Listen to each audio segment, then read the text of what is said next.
Hey everyone, Mr. Happy here, and I've got a few videos to record this morning. There were announcements on the developers blog, on the Lodestone about housing and live letter dates, so I'm recording these live on Twitch at 7 in the morning. Apologies, no intro, and probably going to be a little all over the place with these as it's still a bit early, and I haven't had time to enjoy my coffee yet.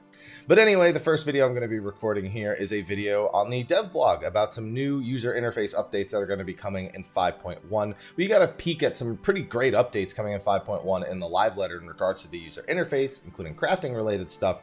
These are other things that weren't mentioned there. So, as we normally do, let us go forward. So first we have a Glamour Dresser update. No, there's not more plates. No, there's not more space. I know those are the first things you were hoping for. But they're just trying to make it a little bit less cluttered when you're trying to put things together or put things in the Glamour Dresser altogether. The first thing is you can choose to hide items registered to gear sets when putting items inside of this. I've made the mistake of throwing those items into the Glamour Dresser once or twice already, so I appreciate that option. It will be permanently toggled on. They also made it so that you can choose to display items that are only equipable by your current race or gender, or display only items that can be equipped by your selected class or job. Again, just trying to reduce the clutter. I guess the current race gender is probably in case you fantasied at any point and you had items in your dresser that I guess don't work for you anymore, but you don't want to get rid of them because you might race change again. And then on top of that, only items that can be equipped by a selected class job. That's a massive clutter reducer, especially if you're someone who uses the hundreds of slots in there for your glamour plate needs. So cool to have those things. We got a few screenshots of those on the developers blog. You can see Paladin, Gladiator, the different tanks all listed on this one right at the top. And yeah, just cool update, but nothing too substantial. I'm a bigger fan of these Duty Finder updates that are actually present here. Now, they make specific mention that item level is now shown in the Duty Finder, well, as of 5.1. You can see the item level 303 at the top right.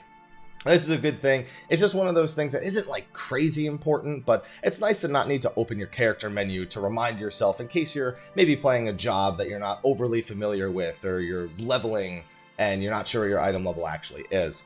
My bigger thing that I don't think they mention at all in the entire blog post is that there's what's it called? What's the word I'm looking for? There's collapsible. That's the word. I kept wanting to say compressing for some reason. Collapsible menus in the Duty Finder for the different expansions and the trials and dungeons and whatnot that are present in each of them. And as more expansions come out, I always felt this was probably an inevitability, is having these compact menus that we have for the Duty Finder. So it's good to see they're getting on top of that right here. You can see that the Realm Reborn one is currently hidden, and then he's specifically looking at the Heavensward one. So that's cool. I think that's honestly bigger than having the item level in the top right, but maybe that's just me. Now, on top of that, we have some new Duty Finder settings. This is a new UI altogether for the Duty Finder settings. As you can see, all the usual things are there, the loot rules, language, undersized, but there's also a new option called Silence Echo. Now, someone who, when new ultimates are coming out, I tend to go back and do the older fights, and often I have to turn Echo off over and over again.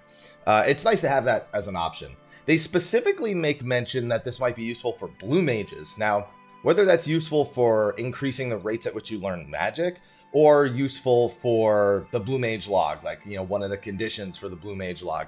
We don't really know yet. I don't really want to talk about Blue Mage because I was okay with it kind of when it was still in concept, and I'm not really digging what I've seen so far for 5.1's Blue Mage, so I'd say that's a topic for another video.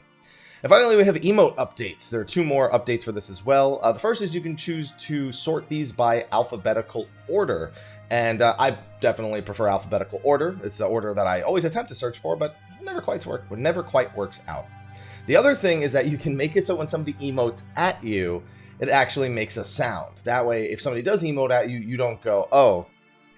You don't like miss it and, you know, get told, oh, you didn't respond to my poke like 30 minutes later. Now there's no way to miss it as long as you have this sound turned on. I will be keeping it turned off though, so sorry anyone who pokes me or fist bumps me or whatever it is you're trying to do. Now your friends will be happy that you noticed them, senpai. Who wrote this? Who wrote this one? Was this Rin? Who was this? Voltanine. Is that like Arcanine's electric brother that no one ever bothered to stick in a Pokedex? I'm sorry, you brought this upon yourself for that. You deserve it, and you know you do. Other than that, though, that's all the changes that are talked about on the dev blog. Looking forward to more dev blogs in the coming weeks. Normally, they do a couple of them before a patch actually releases. And again, we get more peeks at stuff that isn't necessarily mentioned in detail in the live letters. So anyway, that's going to be a wrap for me. I'm going to refresh this page. I'm seeing that there might have been a change to something here. No? All right, that's fine. But anyway, thank you for watching this video. Be sure to like, favorite, subscribe, and share. And sorry, I'll be flooding your YouTube subscription boxes this morning because there's a couple of other news videos. So I'm going to make standalone videos for the channel.